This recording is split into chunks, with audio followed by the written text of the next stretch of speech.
আমরা নির্মম একটি ইতিহাস প্রত্যক্ষ করেছি। সেটা হচ্ছে 8 বছরের একটা শিশু আসিয়া, সে ধর্ষণের শিকার হয়ে মৃত্যুবরণ করেছে।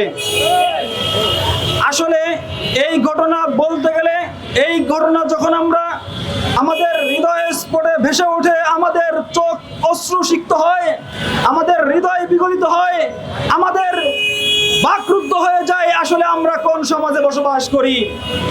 আমরা তো চেয়েছিলাম যে আসিয়ার সুস্থ হওয়ার আগেই আসিয়ার ধর্ষকদেরকে দৃষ্টান্তমূলক শাস্তি দেওয়া হবে, কিন্তু ধর্ষকদের কোনো বিচার এখনো নিশ্চিত হয় নাই, কিন্তু আমার বোন কবরে চলে গেছে।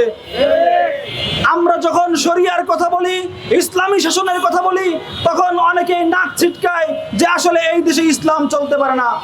আপনারাই দেখেন যে আমার বোনদেরকে ধর্ষণ করা হয়, বলা হয় 180 দিনের মধ্যে বিচার কার্য নিশ্চিত করা হবে, কমিয়ে বলা হয় 90 দিনের মধ্যে বিচার করা হবে, আবার বলা হয়েছে বিশেষ ট্রাইব্যুনালে তাকে 7 দিনের মধ্যে বিচার নিশ্চিত করা হবে।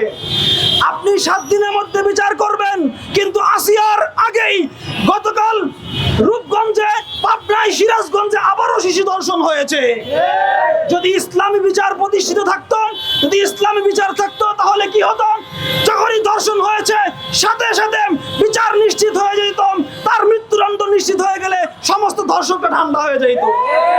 শুধুমাত্র ধর্ষণের বিচার না, যে কোনো বিচারে ইসলাম বলে যখনই অপরাধ হবে সাথে সাথে বিচার নিশ্চিত হবে, কিন্তু এই সেকুলার রাষ্ট্র বলে যে না, তাকে বিচার করার জন্য 2-3 মাস অপেক্ষা করতে হবে।